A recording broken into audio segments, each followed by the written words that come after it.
And finally, you want to establish a core belief system that aligns with your sales philosophy. If you don't believe it, then how can you get others to believe in it? You want to make sure that you've done the research and that your philosophy is based on a foundation of substance.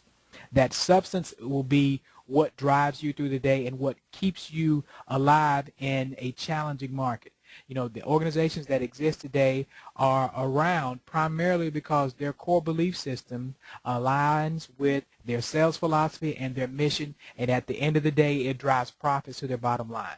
So when we talk about identifying sales motivations, you want to make sure that you first have a plan and that you understand what that plan and your ultimate goal is, and that you have set your sales goals based on the present and projected conditions, and finally your core belief system, your mission, your reason for existence is to be able to have revenue coming through your system, and that it ends up being net profit at the end of the day. And you need to get these organizations on board and seeing what your goal is, as if you are involved in their day-to-day operations. I wanted to make sure that I'm not confusing anyone when I say that. So understand what we're talking about when we're talking about identifying what your sales motivations are.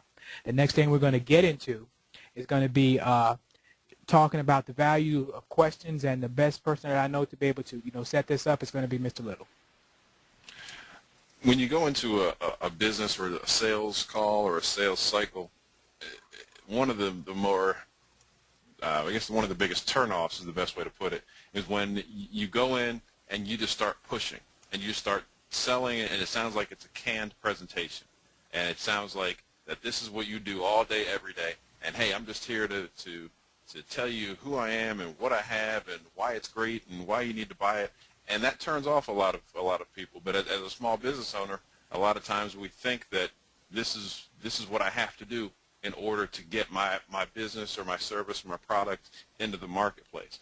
But really, you should always start, especially in an initial meeting with somebody, your initial sales conversation is full of questions. That's what it should be. Because really what you're trying to do is you're trying to establish that what you have to offer is of value to the person that's sitting across the table or across the desk from you. So in order to establish that value, you have to find out what's important to them. So you have to find out what it is that they need right now. What are some of their short-term and long-term goals? What are some of their short-term and long-term needs? What are some of the things what are some of the challenges that they're faced with right now that you may be able to help them overcome? What are some of the obstacles that they're not able to get around right now? What are their competitors doing that they see that they could improve on? I mean, there's so many questions that you can ask. You can sit there literally, and if you have 30 minutes to do a sales call, you could literally sit there for 25 minutes and do nothing but ask questions